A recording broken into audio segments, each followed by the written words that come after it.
अस्सलाम वालेकुम जी, क्या हाल है मेरे भरावो? ठीक हो? तबीयत से ठीक है, फिट फाट हो? तो इस टाइम भाई तुसी जेड़ा चैनल वेखदे पे ने ये यूट्यूब चैनल पेंडू मुंडा 2। अच्छा भाई, काफ़ी सारे मैनू भाइयों दे कमेंट है कि यार सुगरी सियानी दी वीडियो नहीं आ रही, यार सुगरी सियानी दी वीडियो नहीं आ रही है। इस वीडियो के मुताबिक क्यों सुगरी सियानी दी वीडियो नहीं आ रही है? ਇਹ ਜਿਹੜੀ ਮੇਰੀ ਅੱਜ ਵਾਲੀ ਵੀਡੀਓ ਹੈ ਇਹ ਉਸ ਦੇ ਬਾਰੇ ਤੁਸੀਂ ਵੀਡੀਓ ਐਂਡ ਤੱਕ ਵੇਖਣੀ ਹੋਸੀ ਔਰ ਪੂਰੀ ਵੇਖਣੀ ਹੋਸੀ।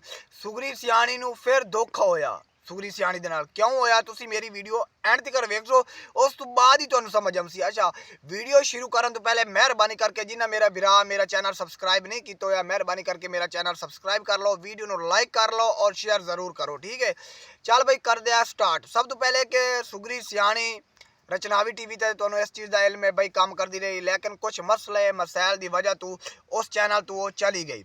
उसने बनाया सुगरी सियाणी नां दा चैनल, लेकिन मैं पेंडू मुंडा 1 विच ही जेड़ा अपना चैनल हैक हो गया ही, मैं ओहदे विच ही तुहानू दस्सिया आई कि यार जेड़ा सुगरी सियाणी कहंदी है ना कि मेरा चैनल है, लेकिन ये सुगरी सियाणी दा चैनल नहीं है, ठीक है।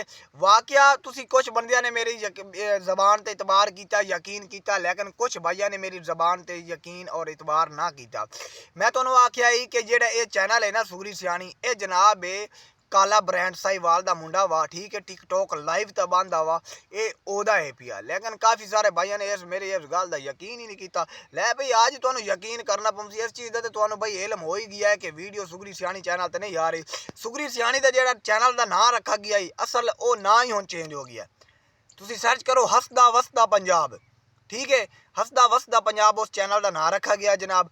उस चैनल ते हुण जेडे एक्टर अदाकार काम करते पे, कुकी साहब होरी पहले काम करते हैं, कुकी होरी गया है, ठीक है। हुण उस चैनल ते काम इस टाइम भैया कर रही वा जनाब मौला बख्श जेड़ा बूरे वाले रहिंदा वा, ठीक है। उस तो बाद अगर ओदी गल करिए कुकी दी, ओ ही नहीं कर जग्गा ओ ही को नहीं करदा पिया। सुगरी सियाणी अम्मा जाफरा सारे उत्तों चले गए, क्योंकि चैनल दी जेड़ा काला ब्रांड है उस मुकम्मल ना तब्दीली ले आया। तब्दीली करन तो बाद उस हुण नवीं वीडियो बनावनियां शुरू कीतियां, ठीक है। ते सुगरी सियाणी ने हुण अपना जाती नवा चैनल बनाया वा, उस चैनल ते व्लॉग बनान दिया, उस ओदा ना ही चैनल दा ना ही सुगरी सियाणी रखा।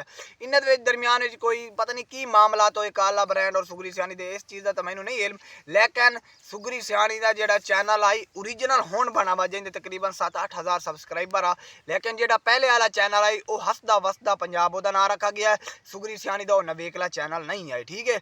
तो तुहानू अगर मेरी वीडियो अच्छी लगी होवे, मेरे चैनल को सबसक्राइब करना है, वीडियो को लाइक करना और शेयर जरूर करना है। तो जेडे बिरा मैनू कमेंट करते हैं लै भाई उन्होंने जवाब मिल गया, तो मेहरबानी करके बिरा की वीडियो ज़्यादा तो ज़्यादा शेयर की करो, ठीक है। वेखा करो, स्किप ना किया करो। तो बाय, ओके भाई, अल्लाह हाफिज़।